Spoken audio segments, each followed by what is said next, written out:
Welcome boys and girls, Christine here with a discussion about the vampire counts in Total War Warhammer 3 Immortal Empires. And the vampire counts are one of those very special races in the game.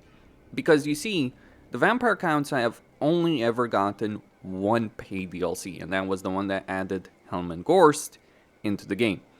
Everything else was either received because of DLC, like the Vampire Coast, and it's really only one unit that you have to pay for if you're interested in that. It's not really the best unit anyway. And then, because of free updates, so Vlad, Isabella were free updates. Remember, Manfred and Kemmler were the initial characters for the Vampire Counts. And Manfred was the one that started in Drakenhof. Good riddance to him and Kemri is all I can say on the subject. But even though, in some ways they are outdated, and the only thing that they've really received in terms of mechanics, new mechanics, are the bloodlines, which are a fairly significant deal, to be sure, as well as the legendary hero, legendary lord mix for Vlad's campaign.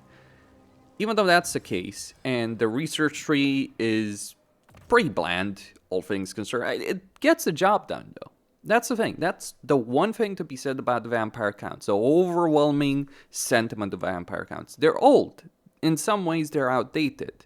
Like this research tree, the way they gain blood kisses, those kind of things. It is a very outdated system. But fundamentally, it just freaking works. This race just works.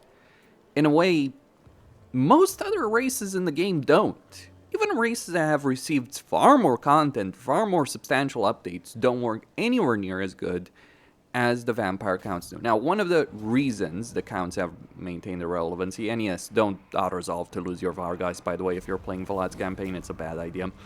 But one of the reasons they've maintained their relevancy is due to the way that Creative Assembly has updated the various game systems in such a way that it really suits them.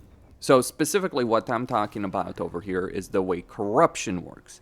Corruption is never been a great system in the context of Total War Warhammer, nor was religion in Attila.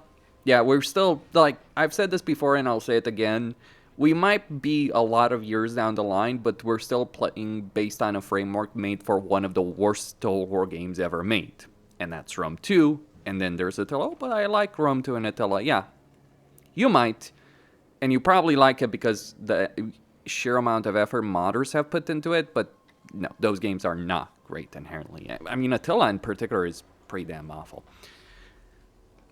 So, with this, even though we are using that old framework, the way they've updated corruption, vampiric corruption, is something that keeps the vampire counts going, because a high level of vampiric corruption gives them things like, gives them control, enables attrition for non-vampiric army, removes the attrition you're dealing with. One of the issues they struggled with, actually, in Warhammer 1 and 2, was the issue of spreading corruption, especially on higher difficulties. This created a lot of issues in terms of playing their campaign. It wasn't really that fun in a lot of different ways. In fact, it was only really with Warhammer 3 that I really started enjoying playing the vampire counts, a race that hasn't been updated ever, really. I mean, adding one mechanic is not a real racial update. It's just adding one mechanic. It's like saying the dwarves got an update because they got the deeps. It is a mechanic. It's a pretty powerful mechanic, but it's not really a race update. It's just a new mechanic for them.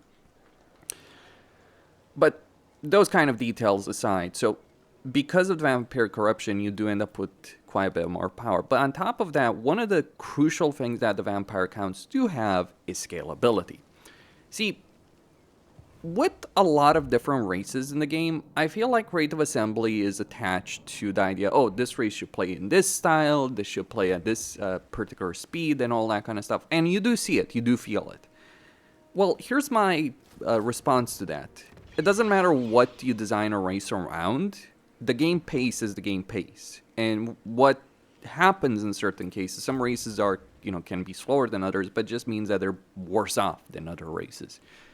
Because every race scales to become stronger the more you play their campaigns. That's an inherent aspect. So the vampire counts, who have a pretty good economy, who have a good situation of corruption right now, who have a good situation of control, who get a good amount of income post-battle income. Not the highest, but they are still pretty good in that perspective. They're great race. One of the key selling points, however, from my view, is the raised end mechanic. See, the vampire counts, outside of the very, very early game situation, don't need to bother with unit recruitment and recruitment buildings. You will get them, because you will want to recruit units, of course, and you will get them for the sake of, in some cases, increasing hero capacity, like, for instance, the Vampire Keep, to give yourself hero recruit rank for vampires, not even capacity, and also being able to recruit Blood Knights. But generally speaking, when you're looking at the vampire counts, you're not really worrying too much about unit recruitment because you will have so much of it, especially on higher difficulties. This is the brilliant part. The higher the difficulty you set, the better off the vampire counts are, because the raised end mechanic, which gives them units across all tiers, is based on around the number of enemies that fight. Maybe that's something they should rebalance in some way, shape, or form. Maybe there's tech that could make it better long-term in a campaign, as opposed to, getting something like Blood Knights constantly, or Terror Guides early on. But it is a phenomenal mechanic, because it means that you have a lot of different tools to play around fairly early on in a campaign, and as opposed to virtually every other campaign, which has the slow buildup of units, which is just results in far less unit variety than you would otherwise have. In a Vampire Counts campaign, you have a huge amount of unit variety, and hero variety, especially with Vlad and Isabella, and you gotta decide how you're going to use that, because you don't have unlimited money. You have a lot, but you don't have unlimited. So that's one thing that I think really sets them apart as a race compared to many others, like that kind of scalability. But it's not just like army variety either, or corruption, or control. Their economy, you can get up to 500 income, tier 3. I think they could really use a tier 2 structure for income, because you just end up with nothing to build at tier 2 until you get to tier 3 in settlement. So I think like an intermediate step would probably be welcome, something like 1,000 gold, something like that. That's my view on the matter. So that would be welcome. But their economy gets the job done. That's not really the problem. Could use uniqueness in the Legendary Lords, because the Legendary Lords don't really have that, unless you count the books of Nagash for Manfred. And who exactly wants to play Manfred anyway? Like, seriously, who's the kind of person who wakes up, starts playing Total War, and it's like, I'm gonna play Manfred today? Jokes aside, I've played Manfred myself, but you get the idea. It's not like the books are a great mechanic either. So you don't have those kind of unique campaign mechanics. You do have very unique skill lines, though. Like, the Red Duke has a unique skill line. Helman Gorst has an incredibly unique skill line. Like, some of the skill lines that the Vampire Counts have for every single one of their Legendary Lords are some of the most interesting skill lines in the entire freaking game. Like, think of Vlad's situation. Gets Diplomatic Relations plus 40 with the Empire, range for Sylvanian crossbowmen, and missile strength for those, as well as a couple of other benefits that make him insane, like 150 experience per turn. This is how a Legendary Lord skill line should feel. Something really special that sets them apart. You may have a bunch of unique skill lines, but nothing really that powerful that's game changer. Whereas here with the Vampire Counts, simply due to the skill line, you end up with very different feeling campaigns, because you're not going to have that kind of diplomacy benefit if you're playing any others, unless you confederate Vlad. And then that changes your entire campaign dynamic, and pushes that kind of playstyle. So, and then there's also Isabella's skill line, right? So I think that's great. On top of that, beyond the dynamic aspect that you get, and the incentives to just play the game, go out there, do stuff, fight battles, fight big battles, raise an even bigger army, right? Beyond that kind of amazing incentive, you also have another incentive, because you do have these bloodlines. Now, getting blood kisses can be annoying. You defeat faction leaders in battle, or you assassinate heroes. Or you assassinate. Can be a bit annoying with assassination, because it means using heroes for that, but you can do it, right? You'll have a lot of heroes at one point. But still, these bloodlines are also fantastic, because you get special lords that are immortal by default, unless I'm very mistaken on this. And each tier gives you a significant advantage. This is such a great system that modders have literally used it for many different races, and it does freaking work. So with the Strigoi, you get ambushes, ghoul benefits, and vampire corruption. With the Von Karsteins, you get control, casualty replenishment, which can be an issue for vampire counts. Even though you have a lot of it, like your troops are so vulnerable to damage that you probably want this, and gives you access to Sylvanian crossbowmen and handgunners, as well as capacity for them. It is a shame that there's a limit with these kind of lords, but like, I mean, you look at the situation, right? You've got 15 different lords. If you get to a point in a campaign where you're running around with 15 arms, I feel you could use more, maybe, of these special lords, of these bloodline lords, or a way to unlock more of them. Like, yeah, have these different tiers, but if I want to get another Von Karstein or another Blood Dragon or something like that, maybe I should. Though, change the way Blood Kisses work, that would be great.